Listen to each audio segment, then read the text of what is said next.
Hello friends, welcome to my channel. Friends, आज हम इसमें डिस्कस करेंगे हमारी जो कट ऑफ है क्या रह सकते हैं केवीएस पीजीटी मैथ के लिए, उसको डिस्कस करेंगे। उससे पहले फ्रेंड्स, आई होप आप सभी अच्छे होंगे एंड आपका एग्जाम अच्छा ही हुआ होगा। अगर आपने तैयारी कर रखी थी तो आपका एग्जाम अच्छा ही हुआ होगा, है ना। तो फ्रेंड्स चलो डिस्कस करते हैं मिनिमम कट ऑफ हमारी क्या रह सकती है, क्योंकि अभी बहुत से बच्चे जो मेरी जिनसे भी बात हुई है जो टेलीग्राम पे मैसेज करते हैं, उनके अकॉर्डिंग उनका क्या कहना है, मैम एक तो टाइम मैनेजमेंट नहीं हो पाई हमारी एग्जाम में, है ना।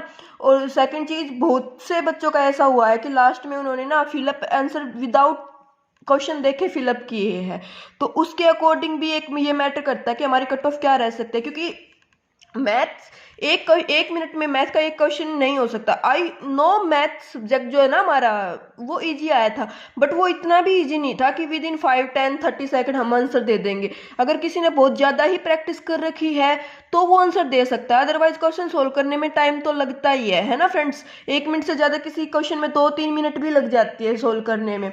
तो उसके अकॉर्डिंग भी हम देखेंगे सब फैक्टर से कि हमारी कट ऑफ कितनी रह सकती है। तो अभी देखो, जैसे हमारे पास सबसे फर्स्ट है सीडीपी, 40 मार्क्स की आई थी हमारे पास, पेडागोजी वाला जो सब्जेक्ट था।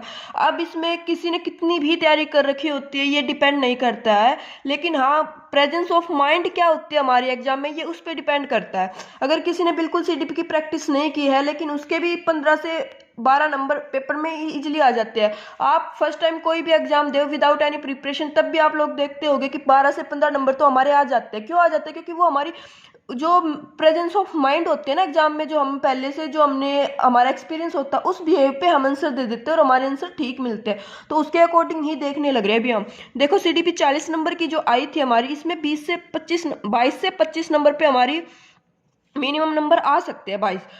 अगर ज्यादा तैयारी कर रखी है तो किसी के 30, 32, 35 भी आ जाएंगे, लेकिन मिनिमम 22 से 25 नंबर तो आ ही जाएंगे। अब उसके बाद देखते हैं हिंदी।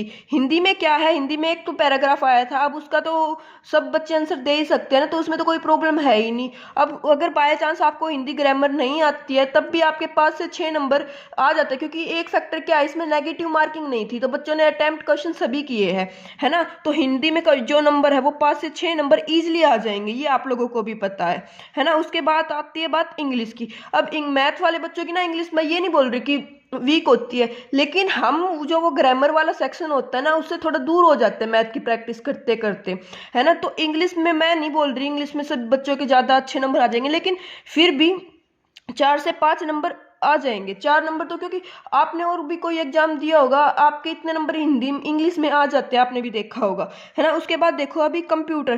कंप्यूटर में अगर वही सेम चीज है, किसी ने कंप्यूटर कर रखा है तो उसके तो 5 में से 5 भी आ जाएंगे, लेकिन अगर किसी ने कंप्यूटर नहीं कर रखा है, फर्स्ट टाइम कंप्यूटर करने लग रहा है, तो उसके 2 से 3 नंबर आ जाएंगे हमारे पास। ठीक है फ्रेंड्स। अब उसके बाद देखो रीजनिंग। रीजनिंग आप कोई भी एग्जाम देते हो, रीजनिंग उसमें आती ही आती है, चाहे आप कोई स्टेट टेस्ट देते हो या सेंट्रल टेस्ट देते हो, और आपको पता है रीजनिंग में नंबर फुल आ जाते हैं। रीजनिंग इतनी डिफिकल्ट नहीं आती है। केवीएस की रीजनिंग थी थोड़ी अच्छे लेवल वाली रीजनिंग थी, लेकिन वो ये नहीं थी कि हमसे क्वेश्चन अटेम्प्ट नहीं होएंगे। रीजनिंग में बच्चों के इजीली 3 से 5 नंबर आ जाएंगे, 5 में से 5 भी आ जाएंगे, लेकिन 3 नंबर तो है ही है, क्योंकि उसमें क्वेश्चन ही इतने इजी पुट थे कि 3 नंबर तो आ ही जाएंगे। ठीक है। उसके बाद अब बात आती है हमारी जीएस की। अभी देखो जीएस, अब इतने बड़े लेवल पे जीएस किसी से भी नहीं होती है ना। वो सब वहां पे डिपेंड करता है कि आपने क्या। अब मैं अब आपको सबसे यही बोलूंगी कि जीएस किसी ने नहीं तैयारी की थी जीएस की। अगर किसी ने 1-2 वीडियो लेक्चर कहीं से देख भी लिया तो वो कुछ तैयारी करनी नहीं होती है जीएस की।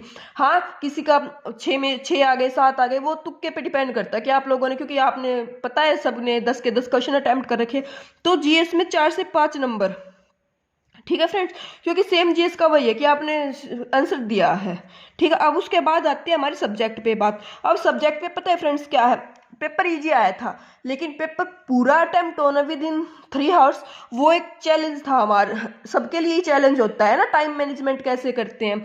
और इसमें भी फिर वही बात है, 100 के 100 क्वेश्चन किसी से अटेम्प्ट हुए नहीं है, एक दो बच्चों रेयर होते हैं जिनके अटेम्प्ट हो जाते हैं ना, लेकिन पेपर इजी था, इसीलिए इसमें हमारे जो है ना 70 प्लस 70 से 75 तक मिनिमम नंबर आ सकते हैं हमारे पास, किसमें, सब्जेक्ट में, जो कि हमारा क्या था, मैथ, है ना फ्रेंड्स। तो देखो ये है एक्सपेक्टेड। अब इन सब का सम करके देखो आपको कितने बनने लग रहे हैं, और कमेंट करके बताना कि आपके अकॉर्डिंग कट ऑफ क्या रह सकती है। तो देखो अभी यहाँ पे कितना हो गया ये टोटल, 22, 5, 27 और 4, 31, 32, 33 और 36, 40, तो 110 हो गया ये, है ना। 110 से यहाँ पे देखो 25 और 6, 31, 5, 36, 39, 44, 49, 49 और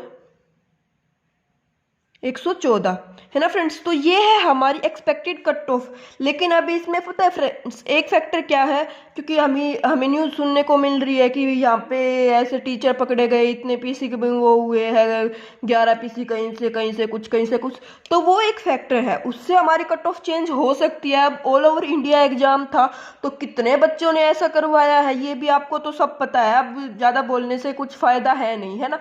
इंडिया में क्या लेवल चलने लग रहा है फिलहाल इस चीज़ का, तो वो एक अलग मैटर है। वो फैक्टर जब होगा ना, तो वो इस कट ऑफ को 120 से 130 तक ले जाएगा। बट अगर इस एग्जाम को अगर हम एकदम देखते हैं ना, तो इसकी कट ऑफ इतनी ही रह सकती है, 110 से 115 के बीच में ये एग्जाम की कट ऑफ रह सकती है ना फ्रेंड्स। आई होप आपको वीडियो अच्छी लगी होगी, रिव्यू करके बताना आपको वीडियो कैसी लगी, एंड हाँ अपने अकॉर्डिंग आपकी क्या कट ऑफ रह सकती है कमेंट करके जरूर बताना। अगर वीडियो अच्छी लगी हो, चैनल पे नहीं हो तो चैनल को सब्सक्राइब कर लेना। Thank you.